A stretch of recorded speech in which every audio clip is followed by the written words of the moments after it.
ऐसे भ्रष्ट व्यक्ति को आप मुख्यमंत्री बना देते हैं। बिल्कुल, तो अगर आप समर्थन दे रहे हैं तो आप कौन सा राजनीतिक धर्म निभा रहे हैं और जनता के बीच आप क्या संदेश दे रहे हैं, इस पर आगे भी चर्चा करेंगे।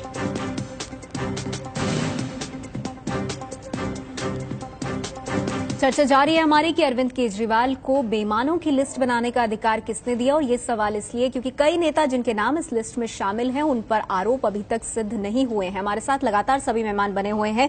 समाजवादी पार्टी से फैजल वारसी साहब मौजूद हैं। वारसी साहब, इसमें मुलायम सिंह यादव जी का भी नाम है और वो तो उनका सपना है कि अगर तीसरे मोर्चे की सरकार आती है तो प्रधानमंत्री बनेंगे, लेकिन केजरीवाल तो बेईमान नेताओं की लिस्ट में उनको शुमार कर रहे हैं और कह रहे हैं हराना है इनको, पार्लियामेंट ही नहीं पहुंचने देना।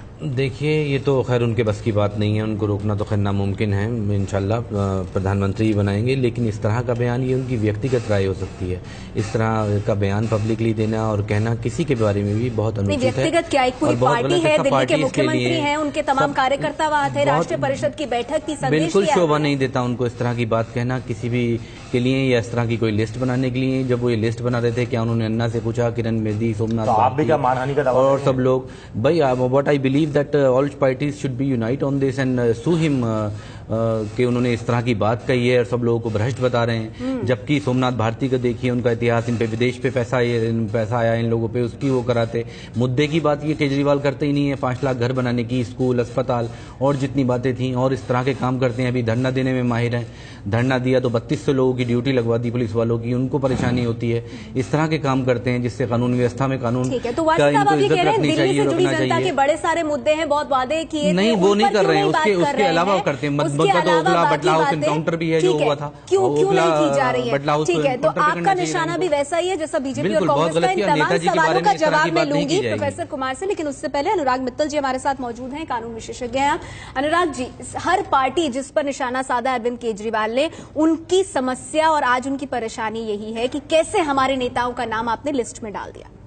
देखिए, इसमें मैं पहले क्लियर करना चाहूंगा, चाहे कोई भी पार्टी हो, अगर आप उनकी इलेक्शन रैलीज को देखें या उनकी पार्टी जो डिस्कशंस होती हैं, खासतौर पर रैलीज, उसमें हर एक पार्टी दूसरे कैंडिडेट्स पे इस तरीके के कॉर्पोरेट फ्रॉड्स या किसी न किसी तरीके के पॉलिटिकल फ्रॉड्स के बारे में एलिगेशन लगाती है। तो पहली बात, वो इनसे कैसे डिफरेंट हुए, वो किस बेसिस पे एलिगेशन लगाते हैं। दूसरी चीज है, जहां तक हम कानून की बात करते हैं, कानून में डेफेमेशन के अंदर एक क्लॉज होता है कि अगर आप पब्लिक फेथ में, पब्लिक गुड के लिए कोई अनाउंसमेंट करते हैं, कोई डिक्लेरेशन करते हैं और आपके पास तथ्य हैं जो पब्लिक गुड में या पब्लिक बेसिकली नॉलेज के लिए आप इस तरीके के अनाउंसमेंट करते हैं, अगर ये इसको सब्सटैंशिएट कर सकते हैं। यहां पे मैं दूसरी चीज कहना चाहूंगा, इनको कोर्ट का रुख एक लेना चाहिए। ठीक है, आपने एक अनाउंसमेंट की, आपके पास बहुत अच्छे लीगल ल्यूमिनरीज हैं, क्यों नहीं आप इसको एक जुडिशियल केस के तौर पे उसको फाइल करते और उसको फास्ट ट्रैक कराते। आज की डेट में नजर लोकसभा चुनाव पर है, अगर कोर्ट में उसको ले जाएंगे तो फिर लोकसभा चुनाव में मैं यहाँ पे बहुत इंपॉर्टेंट पॉइंट कहना चाहूंगा, जो जुडिशियल रिफॉर्म की इस वक्त इतनी आवश्यकता, आप किसी भी पैनलिस्ट से पूछेंगी, सब ये कहना चाहेंगे कि कोर्ट में क्यों नहीं जाते, कोर्ट में मैटर पेंडिंग है,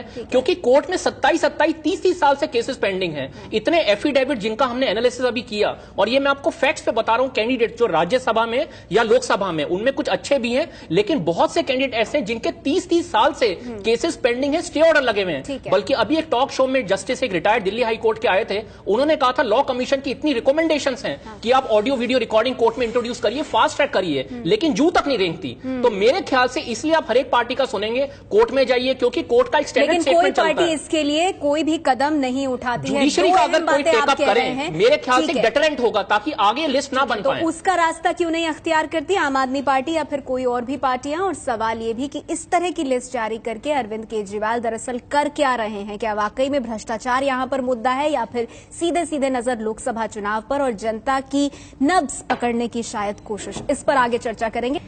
तो अलग अलग इस पर प्रतिक्रियाएं हैं अलग अलग पार्टियों की। इससे पहले कि मैं राजनीतिक मेहमानों के पास जाऊं, विजय आपसे जानना चाहूंगी, ये जो बेईमान नेताओं की लिस्ट लोकसभा चुनाव से पहले अरविंद केजरीवाल ने जारी की है, इसके पीछे रणनीति क्या लगती है आपको?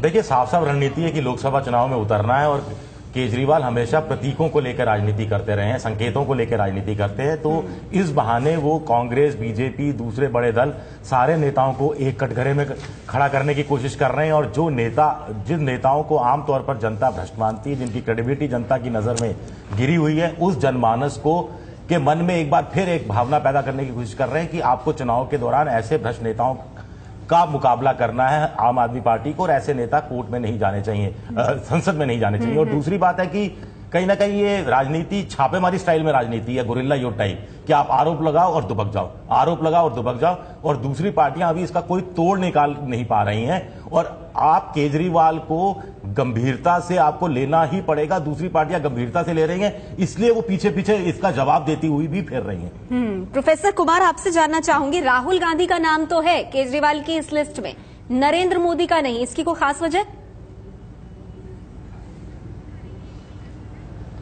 इसकी एक ही वजह है कि लिस्ट अभी अधूरी है और इसकी अगली किश्त आएगी और इसमें हम लोगों ने अपनी नेशनल काउंसिल से और जनता से कहा है कि इस लिस्ट को पूरी करने में वो हमारी मदद करें। अगली लिस्ट में होगा बीजेपी के प्रधानमंत्री उम्मीदवार नरेंद्र मोदी का नाम? अब वो तो हम लोगों को उस लिस्ट के आने के बाद ही पता चलेगा, लेकिन ये लिस्ट अभी फिलहाल अधूरी है। नहीं, लेकिन एक चीज बताइए प्रोफेसर कुमार, ये ऐसे मामलों को पूरी पार्टी तय करती है या फिर सिर्फ अरविंद केजरीवाल करते हैं? क्योंकि आपको याद होगा, आप ही की पार्टी ने, जब आप लोग सत्ता में नहीं आए थे, अडानी और मोदी के संबंधों को लेकर के कई आरोप आप लोगों ने लगाए थे। फिर भी पहली लिस्ट में हम देख रहे हैं कि राहुल गांधी को तो याद कर लिया केजरीवाल ने, वो मोदी को भूल गए। नहीं, ये पूरी पार्टी तय करती है, बल्कि जन आंदोलन तय करता है। आपको याद होगा, मैंने कहा कि जंतर मंतर पर 1 हफ्ते से ज्यादा का अनशन चला। उन 14-15 श्रीमान नायकों, मंत्रिमंडल सदस्यों की तस्वीरें लगाई गई और मीडिया ने भी उसका फॉलो अप किया। तो ये कोई नई बात तो है नहीं, देश में ये लिस्ट पहले से लोगों को मालूम है। हाँ, जो अधूरापन है वो आपने सही संकेत किया है और उसकी वजह यही है कि अभी हमें पूरी लिस्ट जारी करने के लिए कई किश्तों में इस काम को पूरा करना पड़ेगा। ठीक है, जय नारायण व्यास जी, आम आदमी पार्टी का ये कहना, और इससे पहले दिलीप पांडे जो कि प्रवक्ता है आपके, वो भी ये कह चुके हैं कि अगली लिस्ट में मोदी का नाम होने की पूरी संभावना है। तो धीरे धीरे हम लोग नाम निकाल रहे हैं, आप कैसे देख रहे हैं इसको?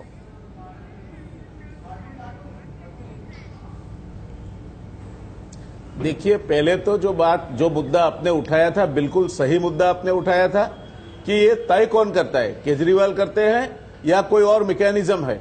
अब इसके लिए मैं बिन्नी जी की बात पे जाना चाहूंगा, क्योंकि जो आपके साथ बैठा है, जो आपके अंदर रहा है और आपके साथ साथी रह के काफी अरसे तक आपके साथ जुड़ा रहा है, वो जो कहता है वो अंदरूनी बात है और सही बात है। उन्होंने साफ साफ किया है कि ये जो टोली है वो टोली के मुखिया केजरीवाल है और 3-4 लोग और है, इनका जो एक जुट बना है, ये मिलके जो निर्णय लेते हैं वही सबके सर पे थोप दिए जाते हैं। तो ये जनता का नाम भी बकवास है और जनता के नाम पे बारी बारी से दुहाई देना वो भी बकवास है। मूल बात यह है कि केजरीवाल बहुत बुरी तरह से विफल होते जा रहे हैं।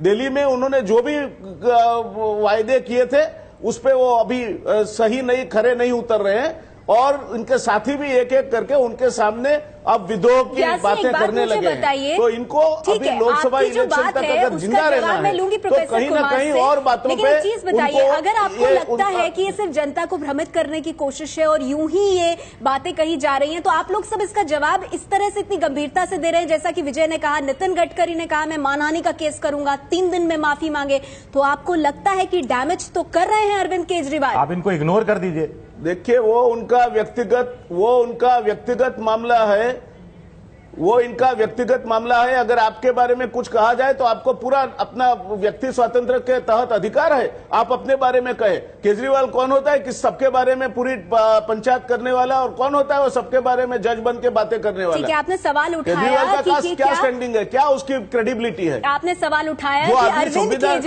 संविधान को नहीं सुनता, जो आदमी किसी को नहीं सुनता, जो आदमी संसद की तौहीन करता है, उसका जवाब जो बोलता है संसद में निर्णय नहीं लिया जाएंगे, फुटपाथ पे लिए जाएंगे, उस आदमी की क्या हैसियत है इस तरह की बात करे?